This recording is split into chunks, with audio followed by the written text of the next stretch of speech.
Tonight makes 108 years since the Titanic sank. We hit the iceberg tonight at 11:40 p.m. It was a dark, moonless April night in 1912. The lookout men in the crow's nest, they didn't see the iceberg in time. There were no waves. It was a flat, calm sea.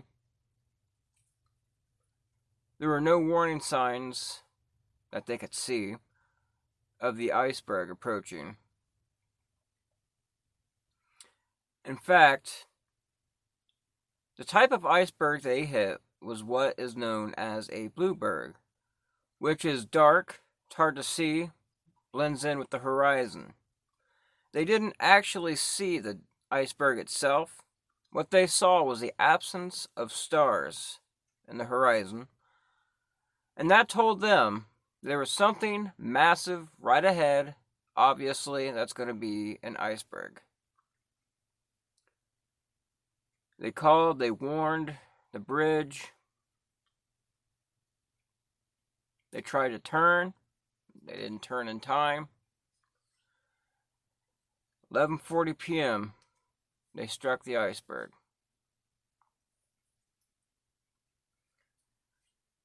The first lifeboat was launched exactly 1 hour later at 12:40 a.m. Thomas Andrews, Bruce Ismay, the captain, they all went down to assess the damage.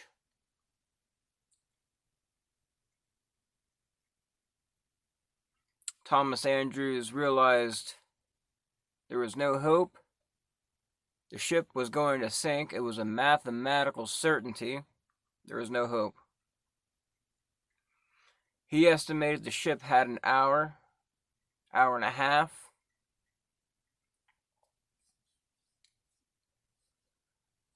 There were 2,200 people on board Titanic that night. They all knew there weren't enough lifeboats for everybody. They all knew there would be a lot of death.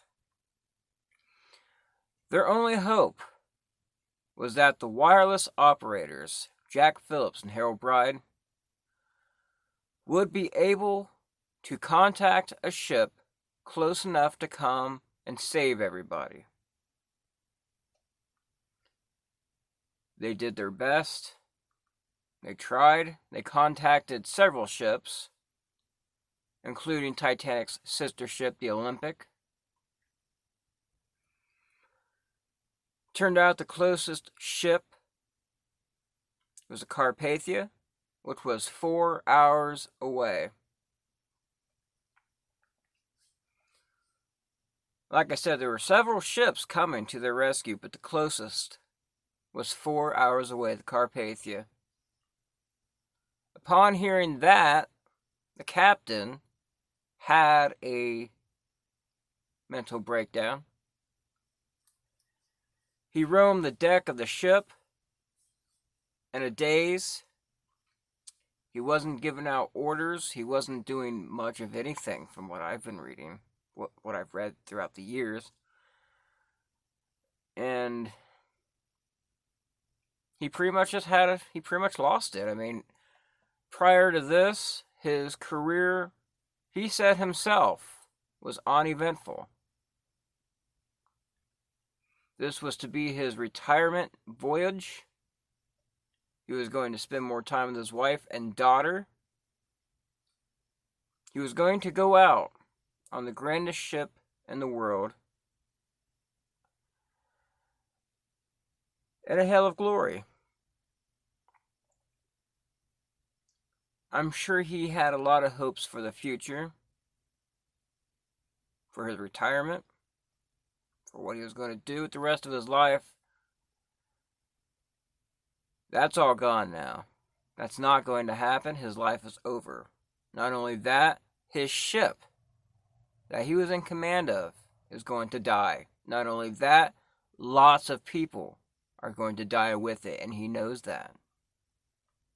I can only imagine what he must have been feeling. He chose to go down with the ship. As did a lot of senior officers. A lot of them, I don't know if it was so much of a choice. Thomas Andrews didn't even try. Thomas Andrews, he was the designer of the ship. He didn't even try to save himself. He was last seen in the smoking lounge, staring at a picture over the fireplace.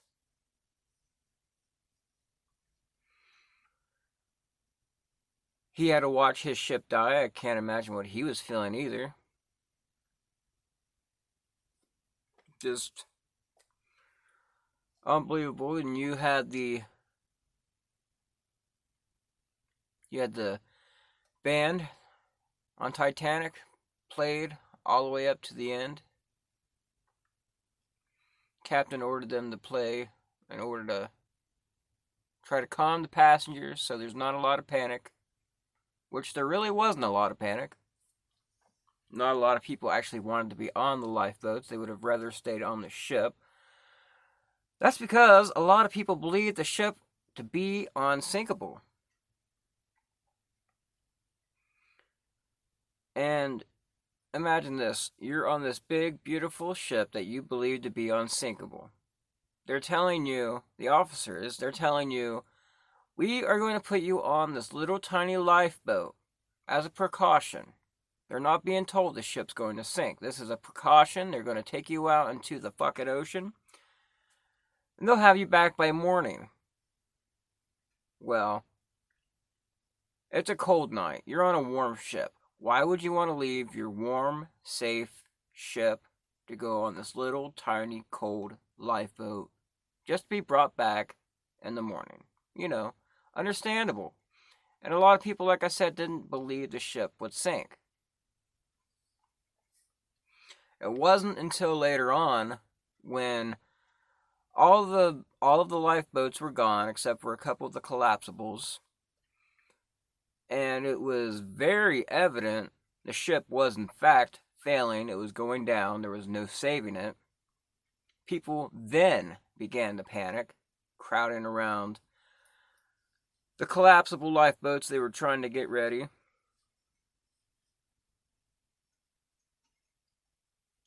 I can't imagine what the fear of these passengers were. And then finally, after all the lifeboats were gone, I mean, what are you going to do at that point? They all raced up the decks of the ship to get to the very top. And for what? Just to wait for it to go into the water anyway. A lot of people got to the top. They jumped off the edge. The ship went down with still a lot of people on board. A tremendous amount of people. The ship went down. It finally took its final plunge at 2:20 a.m. And after the ship went down, like I said, you still had masses of people on board. Those people were left to struggle and scream and panic in the water, in the ocean, ice cold, 37 degrees.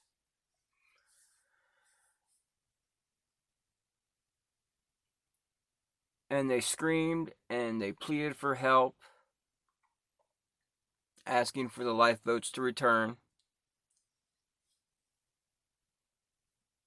Of course, the passengers on the lifeboats were terrified.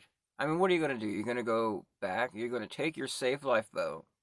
You're going to go back and rescue people who are freaking out, and they'll drag you underwater and you'll die with them. I mean, what are you going to do? You have to stand there. You have to stay in the water in your lifeboat. You have to sit there and listen to these people scream. I can't imagine what the passengers, the survivors, were thinking, were feeling. One of the survivors on the lifeboats, said years later, He went to a ball game years after the Titanic had sunk. The crowd cheered, and that brought him right back to that night in 1912 with these passengers dying and screaming in the water. And he had to leave. PTSD. So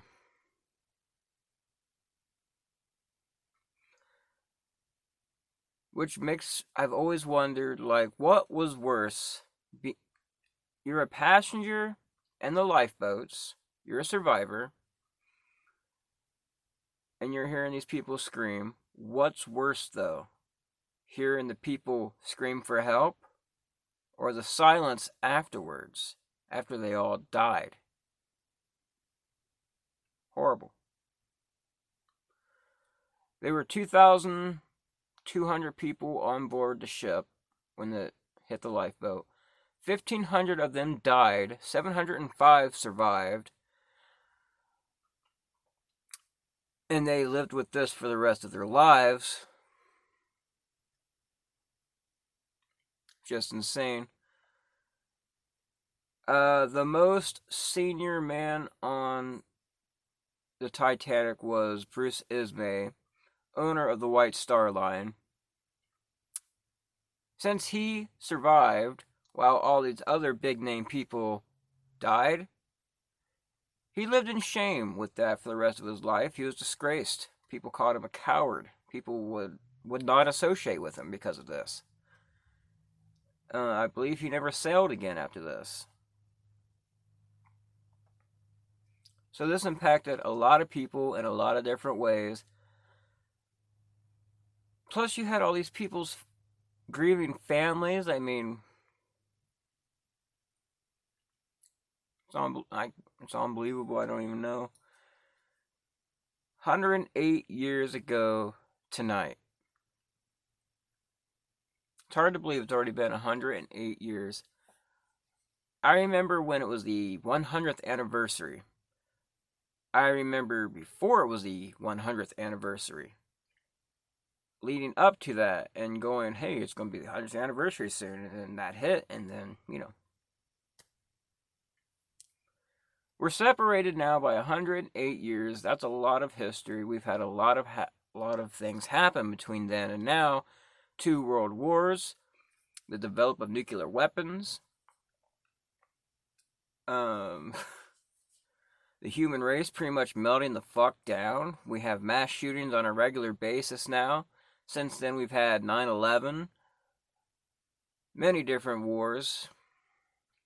But back then, this was all brand new shit.